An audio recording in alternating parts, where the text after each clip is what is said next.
अस्सलाम वालेकुम। मैं आपकी लेक्चरर हिना सहरिश। उम्मीद करती हूँ आप सब खैरियत से होंगे। मेरे चैनल को ज़रूर सब्सक्राइब कीजिएगा। हिना लेक्चरर 5393 के नाम से है। अल्लाह आपको खैर अता करे। आपका एक सब्सक्राइब कई गरीबों की इमदाद बन सकता है। बहुत शुक्रिया। आज का सबक, let's come to the topic. Quran पाक फुरकान हमीद वर्स नंबर 213।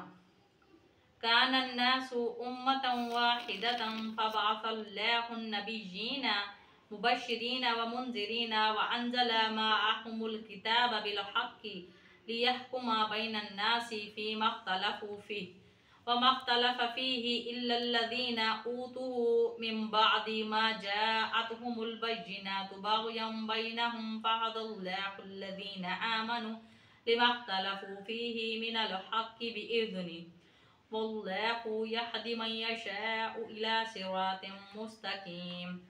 तर्जुमा: दरअसल लोग एक ही ग्रोह थे।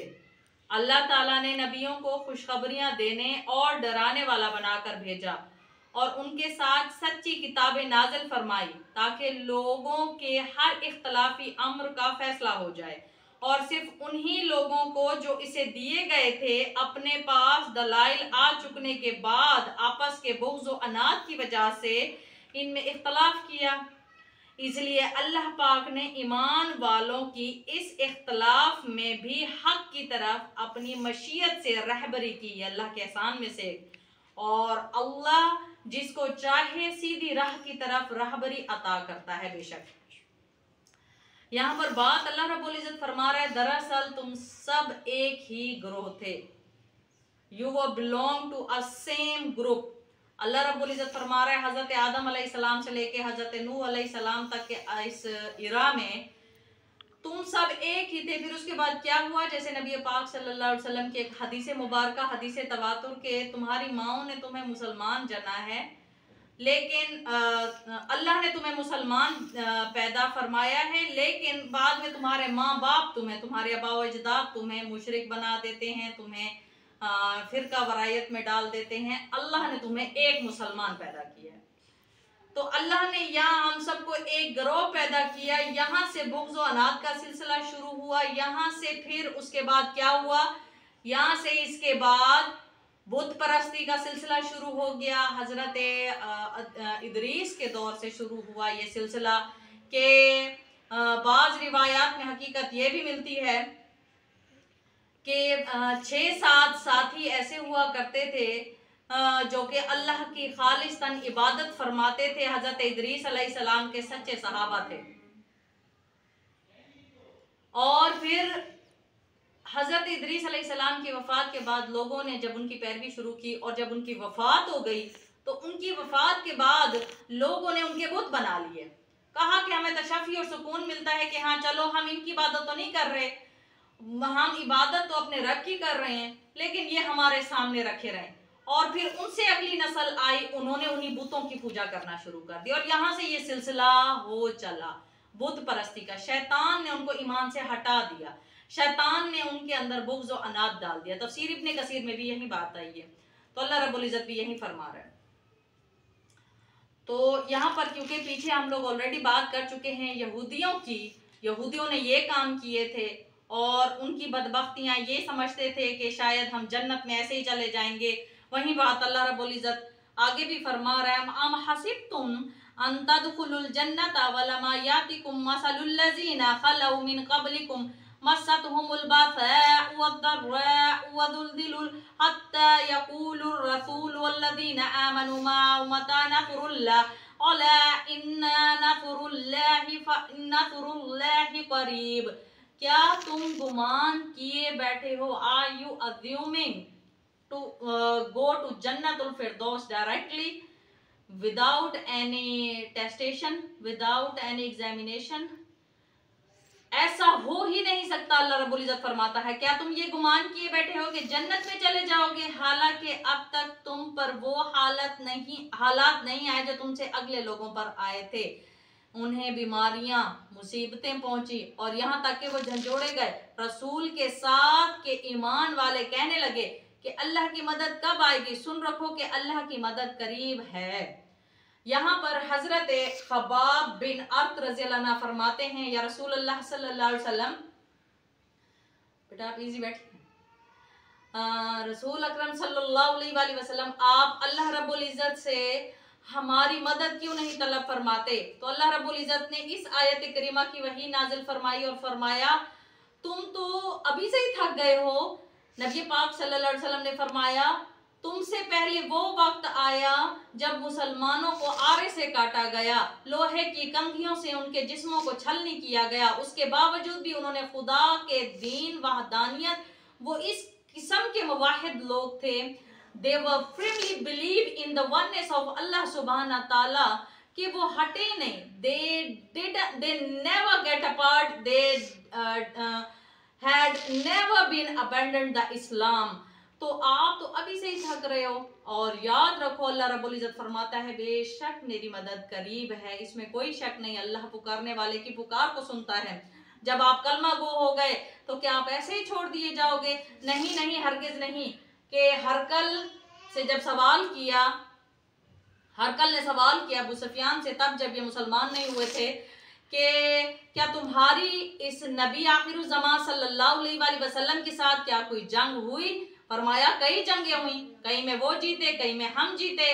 तो हरकल ने कहा कि हाँ यही सच्चा नबी है, क्योंकि नबी आजमाए जाते हैं, अल्लाह के प्यारे आजमाए जाते हैं। तो अल्लाह ने किताबें भी नाज़िल फरमाई और ऐसे लोगों की फरमाया कि तुम लोग क्या समझते हो कि कलमा गो हो गए तो बस फिर ऐसे ही छूट जाओगे? नहीं नहीं, हरगिज नहीं, तुमने हर सूरत आजमाइश पर उतरना, और अल्लाह देखेगा तुम में से कौन साबिर है, कौन जर्रा में, तकलीफ में, बास में, हीन अलबास में अपने आप को फ्रेमली अल्लाह रब्बुल इज़्ज़त की वननेस पर कायम रखता है, तो वो जाकर अल्लाह रब्बुल इज़्ज़त के उस रैंक पर उतरेगा कि अल्लाह उसे जन्नत का वारिस बनाएगा, और अल्लाह उसके लिए दीन और दुनिया दोनों आसान फरमा देता है। लेकिन आजमाइश शर्त है, हर सूरत शर्त है।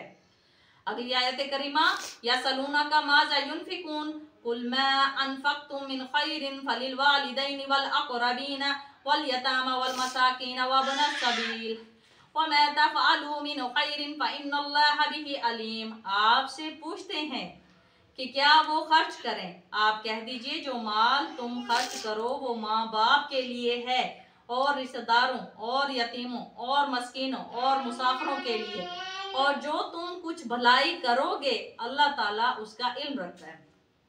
अल्लाह रब्बुल इज़्ज़त ने यहाँ पर वो माल जिसको हम सबसे ज्यादा महबूब रखते हैं, वो माल जो अपनी जानों से भी ज्यादा महबूब रखते हैं, छुपा छुपा के रखते हैं, इसका जिक्र अल्लाह रब्बुल इज़्ज़त ने सूरत अल-कहफ में भी फरमाया। वदरिब लहुम मसलल हयातिद दुनिया वाली आयत करीमा में, कि अल्लाह ने ये माल तुम्हारे लिए आजमाइश बना के भेजा है। आ जाओ अनान इधर। अच्छा ठीक है, मैं उठाती। अल्लाह ने हर माल तुम्हारे लिए आजमाइश बना के भेजा है। बेटा थोड़ी सी पॉज कर दे बेटा, इसका जरा ख्याल। आजमाइश है तुम्हारा माल, तुम हर सूरत अपने माल की जैसे छुपा छुपा के रखते हो, तो तुम्हारे सराउंडिंग में अल्लाह रब्बुल इज़्ज़त ने सबसे पहले तुम्हारे माँ बाप, यतीम, मसाकिन, और इस आयत करीमा की तर्जुमानी करते हुए अल्लाह रब्बुल इज़्ज़त ने सूरह बनी इसराइल की आयत करीमा नंबर 25 और 26 भी फरमाई।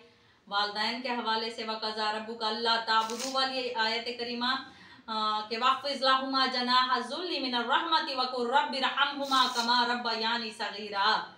माँ बाप वो हस्तियां हैं कि माँ बाप की इज्जत से अल्लाह लोगों को जन्नतें बख्श देता है। हजरत अवैस करनी की मिसाल हमारे सामने है कि नबी पाक सल्लल्लाहु अलैहि वसल्लम हजरत उमर फारूक और हजरत अली करमुल्लाह वजहो के सामने तशरीफ फरमाते हैं कि जब तुम यमन जाओ, यमन की बस्ती कर्न में जाना, तो अवैस करनी नामी शख्स से तुम अपने लिए दुआ मंगवाना। हजरत उमर फारूक एज में बड़े हैं तो इसलिए सवाल फरमाते हैं, हजरत अली करमुल्लाह वजहो खामोश रहते हैं। पूछते हैं रसूल अल्लाह सल्लल्लाहु अलैहि वसल्लम, आप जैसी हस्ती जो शम्सुद्दुहा है, जो नूरुल खुदा है, जो खैरुल बराया हमें फरमा रही है, क्या आप जाएं उनसे दुआ मंगाएं? भला क्यों, भला क्यों? फरमाया उसने अपनी माँ की खिदमत की तो माँ बाप का दर्जा, हत्ता कि माँ बाप की दोस्तियों को निभाने का भी सवाब मिलता है।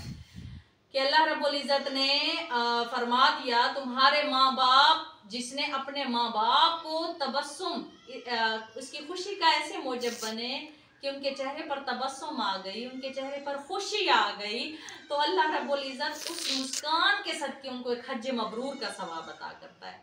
माँ बाप के कदमों के नीचे जन्नत है, माँ बाप का कोई सानी नहीं। अल्लाह रब्बुल इज़्ज़त ने फरमाया कुरान पाक फुरकान हमीद आयत करीमा नंबर 25 सूरह बनी इसराइल में, जब ये बुजुर्गी की उम्र को पहुंचे, एक या दोनों, तुम खुश नसीब, तुम्हारी जन्नत का रास्ता ये बन गए, तो इनको उफ तक ना करो। उफ्यूम का लफ्ज अल्लाह रब्बुल इज़्ज़त ने कुरान पाक फुरकान हमीद में इस्तेमाल फरमाया और फरमाया इनके साथ हुस्न सलूक अपनाओ, इनके साथ एहसान करते रहो। ये नहीं कहा कि एहसान जताते रहो।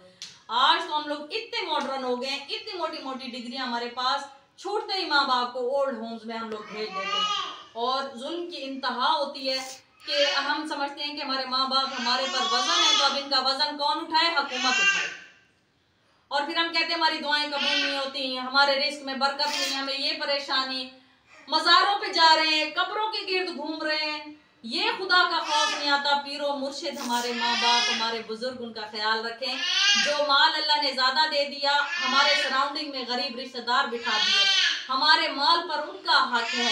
और ये अल्लाह के साथ बेहतरीन तिजारत होती है। जब आप अल्लाह के रास्ते पर एक मरतबा देते हैं, अल्लाह आपको 10 मरतबा वापस करता है।